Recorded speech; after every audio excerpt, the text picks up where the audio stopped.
Salut ma gang de curieux, bienvenue à un 10e épisode. Ben oui, déjà 10 épisodes. Écoute, merci à ceux qui ont laissé un commentaire, particulièrement un petit coucou à Bélissa Jalem, encore une fois.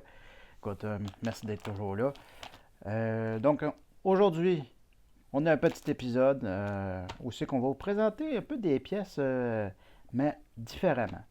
En fait, quand on cherche des pièces, ben, des fois, ils se cachent dans des places qu'on s'y attendrait pas nécessairement. Et c'est le cas d'où c'est que j'ai trouvé celle-ci.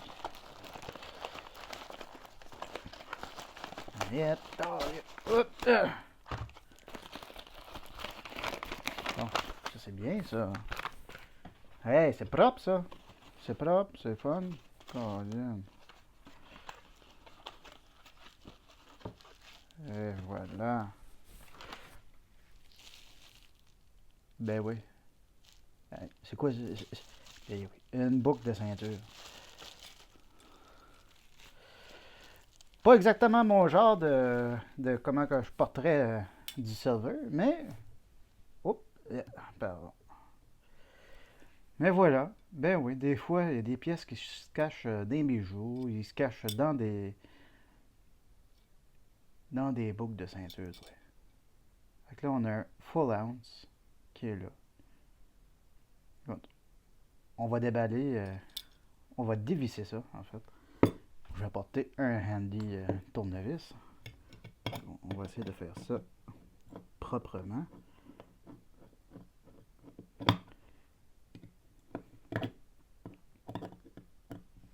Ce qui est le fun quand on trouve ces pièces-là, ben, c'est que souvent, on les a même pour moins cher des fois.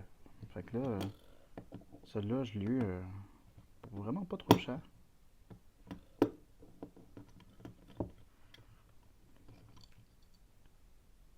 Et voilà.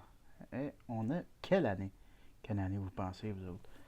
Si on regarde juste ça, là, on dit il y a du toning et tout, c'est parce que ça a été porté. Moi, je pense que ça doit venir des années début 2000. Qu'est-ce que vous en pensez, vous autres? Hey, trichez pas. Trichez pas avant de l'envoyer dans les commentaires. Je vous laisse encore 5 secondes. 4, 3, 2, 1. Reveal. 1987. Et si bolac. Ah ouais, d'accord. Donc on est sur du vintage, vintage. Là. Hey, puis check-moi ça, le toning. Si c'est beau. Je sais pas si ça montre bien à la caméra, mais on a vraiment une espèce de rainbow effect autour de la pièce. Magnifique. On va revoir ça de l'autre côté. Vraiment, on a un cercle noir un peu autour.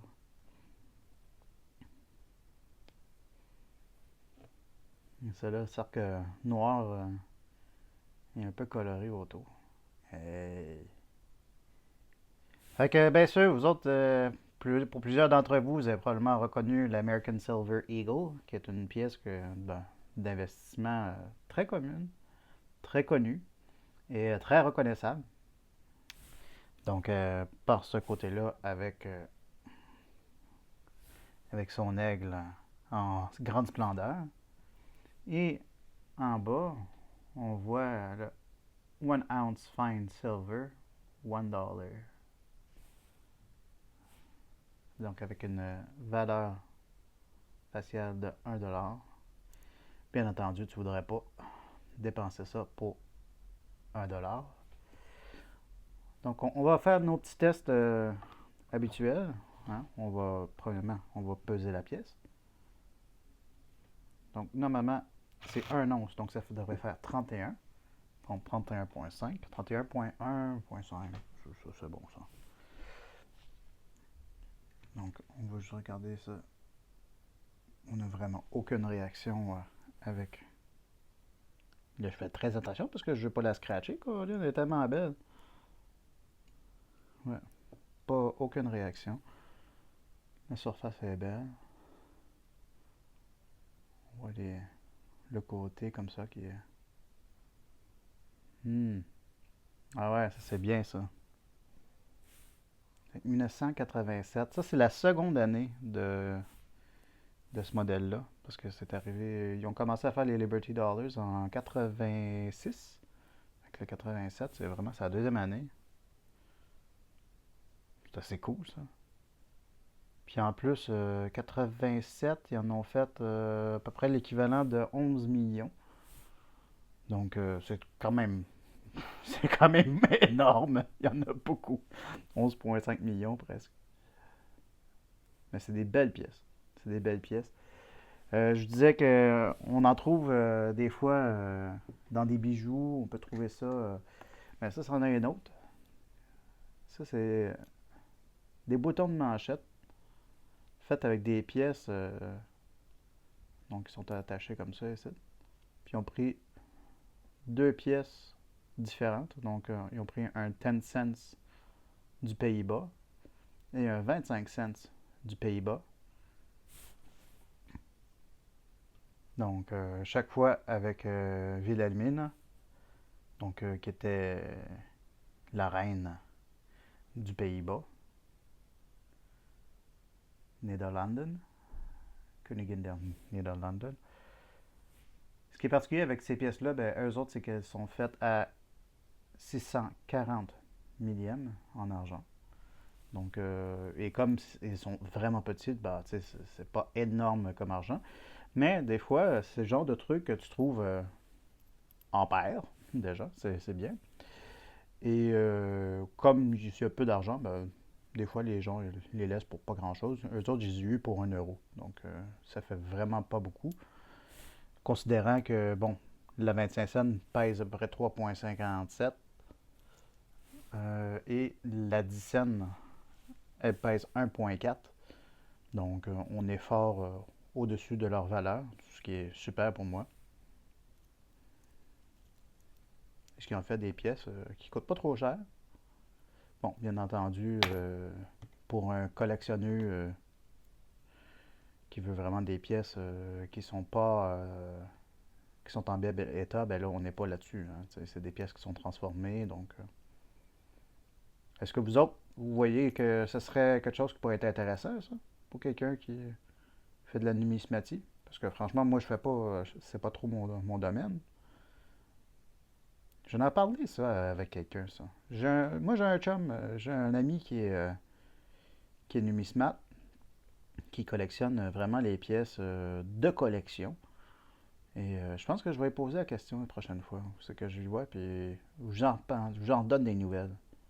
Red, si jamais tu connais, t'entends ça, la question s'en vient vers toi. Hein. Puis j'en ai d'autres aussi que je vais vous montrer. Il va falloir que j'aille les chercher. Je viens juste d'y penser. Je vais aller chercher ça. Je vous montre ça. Donc, je vous ai dit que j'avais d'autres bijoux. En fait, effectivement, j'avais même oublié celui-là. C'était quelque chose qui se faisait beaucoup, qui était un peu à la mode. Les gens, ils prenaient des pièces qui étaient en argent, puis ils mettaient ça en forme de collier. Donc, comme ça, ils pouvaient transporter ça. Puis, ça en faisait comment dire, un, une pièce un conversation piece. C'est une pièce de conversation, tu sais, parce que, bon, on a des pays d'un peu partout, des pièces d'un peu partout. One shilling, donc on est en Angleterre. De quoi ça ici? D'Haïti. Celle-là, je pense pas qu'elle est en argent, par contre. Je pense que la personne qui a fait ce bracelet-là s'était trompée sur quelques pièces. Est-ce que vous pouvez me dire, vous autres, c'est lesquelles qui sont pas en argent? Celle-là, c'est la 10 cents du Pays-Bas. Donc, le petit frère de l'autre. Hein? On est vraiment sur le même genre de pièce. On a quoi ici? Ça, c'est Centavos, Vintage Centavos.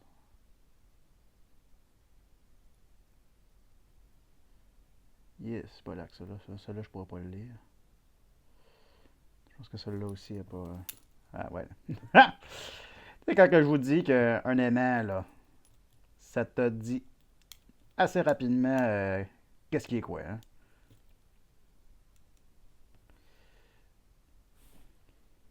Et celle-là, c'est une pièce du Venezuela. Et ce qui est drôle avec les pièces du Venezuela, c'est qu'elles ont leur gramme et leur pureté dessus.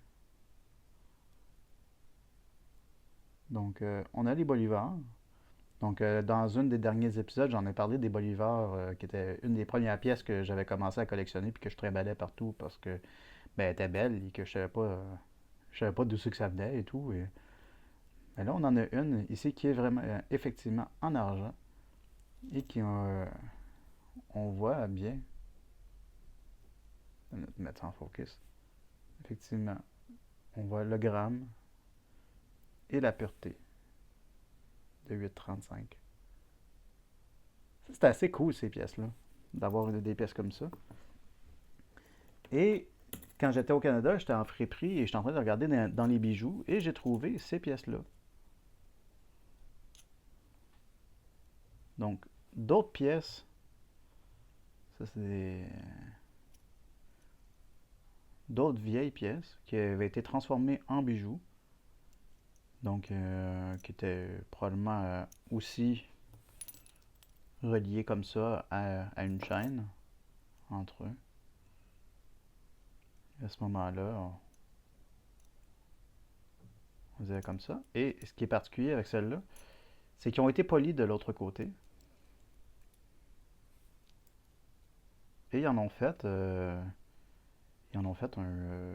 des pendentifs customisés. Donc vraiment à l'effigie des personnes qui connaissaient. Donc on a celui-là, avec des monogrammes aussi.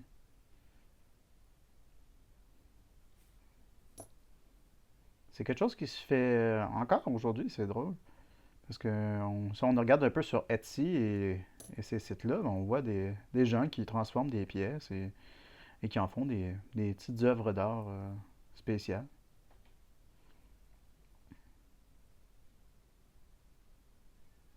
Moi, c'est une des affaires que je me dis, ah, c'est assez cool dans le monde des pièces. Bon, c'est dommage parce qu'en même temps, bon, on se retrouve avec des pièces qui sont trouées et tout, et des fois qui sont mal trouées. Je sais pas s'il y en a qui se souviennent de quand j'avais reçu celle-là. Tu dis, ouais, ça a été fait un peu n'importe comment, ça, cette job-là. Mais ici, au moins, bon, on garde une pièce où c'est qu'on voit bien la face de la reine, de Victoria. On garde le Canada. Malheureusement, on n'a pas trop de moyens de savoir c'est de quelle année cette pièce-là, parce que vraiment, ils ont été polis comme il faut, mettons. Et ils ont perdu toute manière vraiment de les reconnaître. À peu près la seule manière qu'on pourrait les reconnaître, je pense, c'est par le portrait. En fait, si on regarde un peu plus longtemps, on se rend compte que la largeur de ces pièces-là, c'est de 23, 24, à peu près 24 mm.